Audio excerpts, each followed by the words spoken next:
Hello and welcome back to Grassroots Crypto. In this video, we'll be continuing on with part 2 of THORChain Security.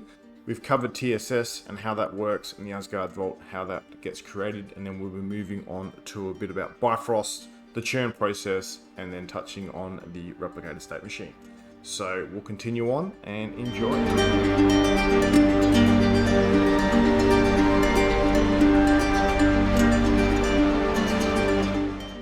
Trying to bring this together a bit more, I want to talk about the role of Bifrost here. So Bifrost, as we talked about, observes like external chain movements and then does the translation for, external to what THORChain understands. This is THORChain's blockchain here. So as mentioned before, all nodes run a full node of every chain THORChain supports. So Bifrost watches over these chains and translates between external chain messages and what THORChain understands. When a transaction of funds are sent to THORChain, it goes to the Asgard Vault, and Bifrost sees it. More importantly, when a transaction is sent to remove funds from the Asgard Vault, Bifrost will see this and call TSS to initiate the signing process. And here's a bit of like a translation that does. This is what Bifrost does. It sees stuff on messages come in and then translates that. I just want to talk more about this particular picture here. Okay, so we're looking at this picture. Get the right picture. When there's a request to move funds from the Asgard Vault, this is actually the on-chain message is prepared and then sent to TSS for the key signing process. So it initiates that key signing process. If successful, an external chain transaction message will be broadcast on the external chain, and from there it goes through the normal process. So if this passes and goes through, just as a Bitcoin transaction, it will go to the Bitcoin node that'll be propagated through the flood protocol and then go to all the different miners and nodes mempool until a miner picks it up and puts it into a block. As discussed in a previous video, external chain movements here that are observed through Bifrost are also tracked on THORChain's own blockchain here. And we'll be talking more about this in a minute. Let's talk about swaps and deposits and how they are protected, especially with Bitcoin, as that has a slower block time. So deposits, regardless of the chain they are on, e.g. Bitcoin or multi-chain Chaosnet, will have a 15-second confirmation time. Yeah, I know that's extremely quick. However, the 24-hour withdrawal limit remains. So if you add BTC to THORChain will have about 144 block confirmation at a minimum before you can withdraw. The 24-hour limit is not a minimum. So from Lena, if you deposit 1,000 Bitcoin into the Asgard Vault, you will need more than a day for the credit, e.g. swap, add liquidity, so on. But THORChain will move the UTXO on the very next block if it has to, e.g. to do a Yiga top up. We'll go through the formula in a minute. So if there's a real or a double spend and stuff like that is detected, your deposit amount and liquidity units will be adjusting accordingly.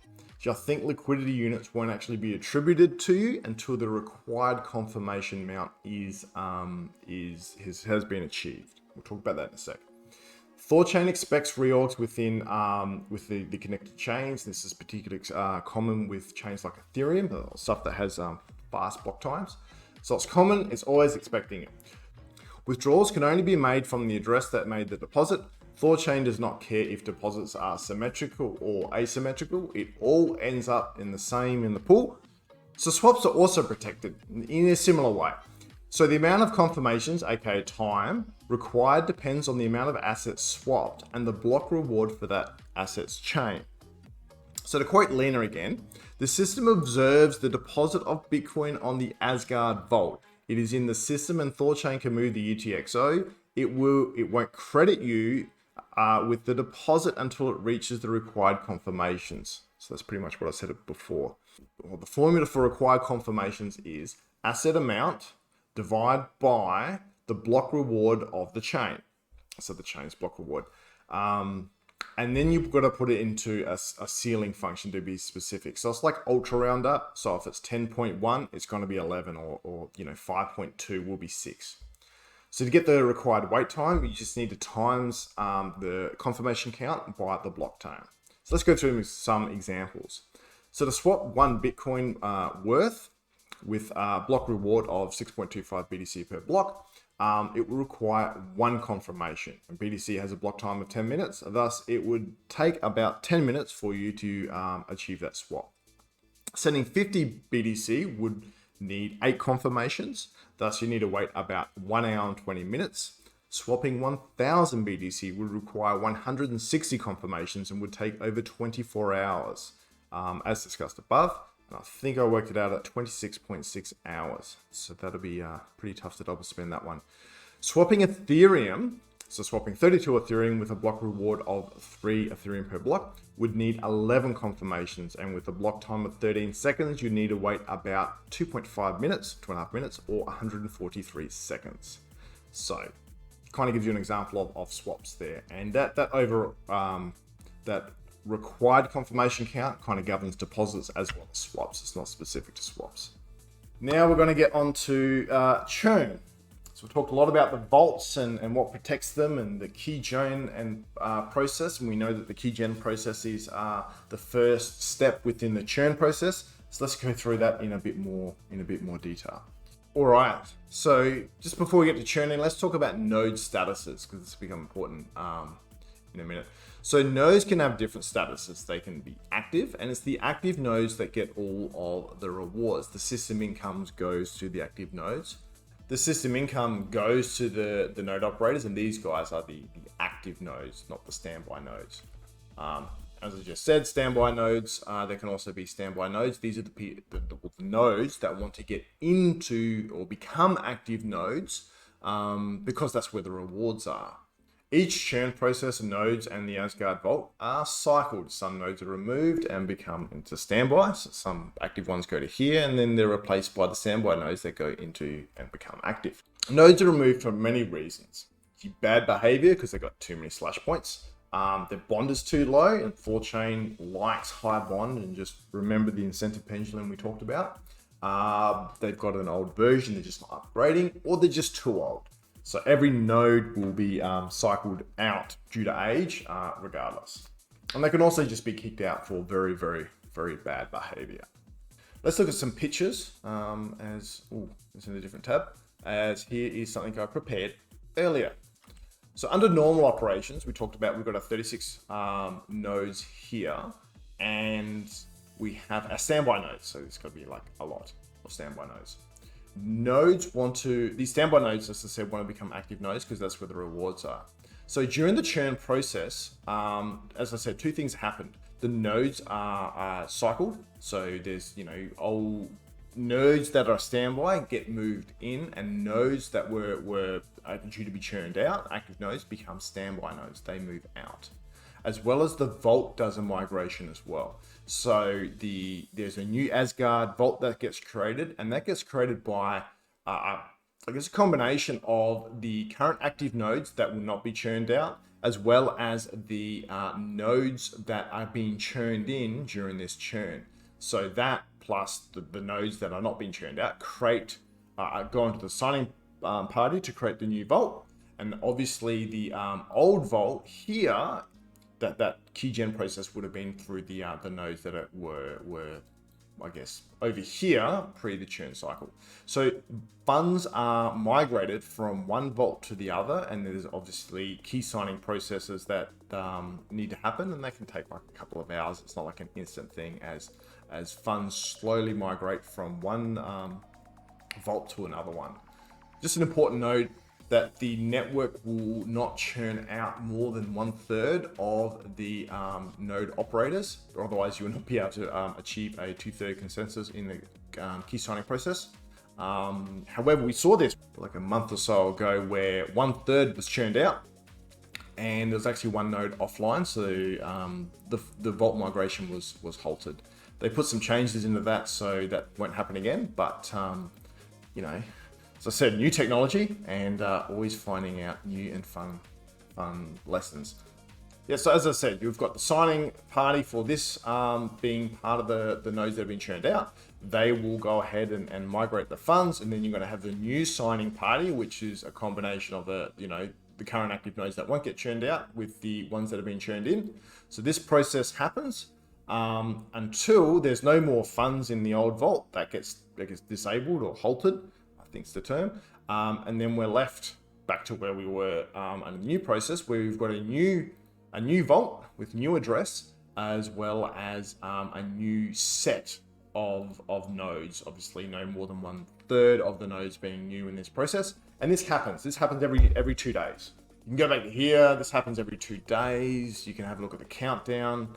And this is where there's a high turnover of nodes. I guess why are we always churning? So that keeps the nodes fresh. It keeps them keeps the bond high, because node operators will always compete. And as we talked about in the previous video, to have high amounts of bond in order to try and increase their chances to churn in. So there's always this game theory going on, even though the network is over bonded. That's not a bad thing. It actually just serves liquidity providers, because it shifts the system income, which you talked about in the last video. Additionally, it forces the nodes to upgrade to the latest version, because they won't get churned in if they're not at the latest version.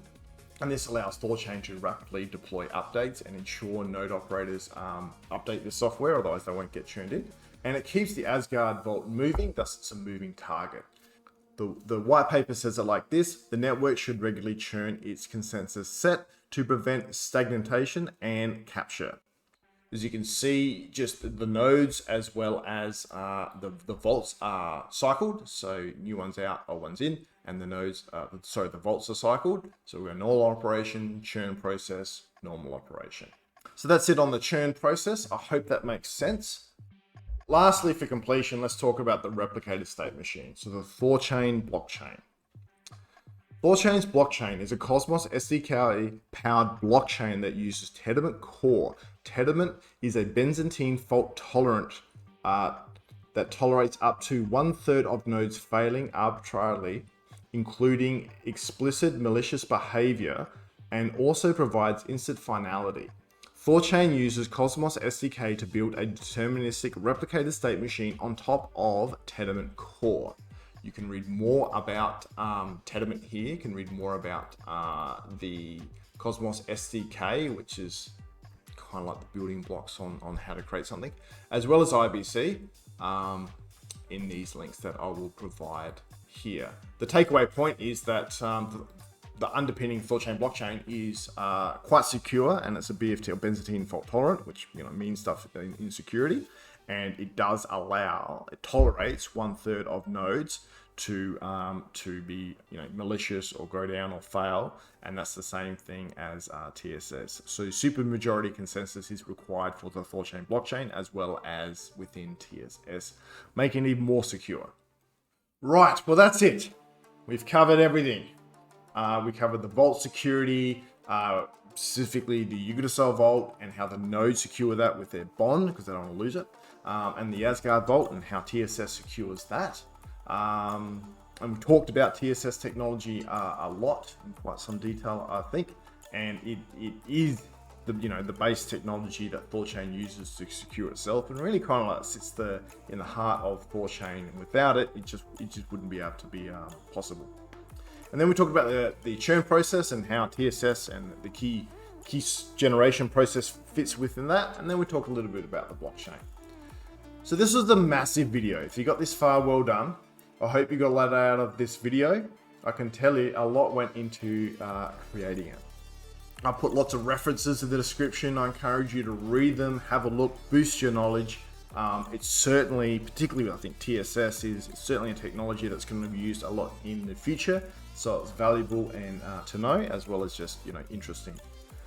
If you have any specific questions or comments, put them in the comments below. I might know, but also check out the THORChain community and THORChain dev community channels, and I'll put a link to them in the description, because there's lots of good devs and people with lots of knowledge out there that can help you with any specific questions you have. So I would like to thank the THORChain community, the devs, Kai and Lena, for helping me put this together, as well as a couple of other devs that have answered my questions. And lastly, thanks for watching. If you like this video, hit the thumbs up. It will mean a lot to me and a bit of feedback to know that I'm making a good video. And subscribe to my channel to see more content like this. I have a multi-chain chaos.net video in the works that I hope to get to tomorrow, and that hopefully will be released quite soon. So thanks, and until next time,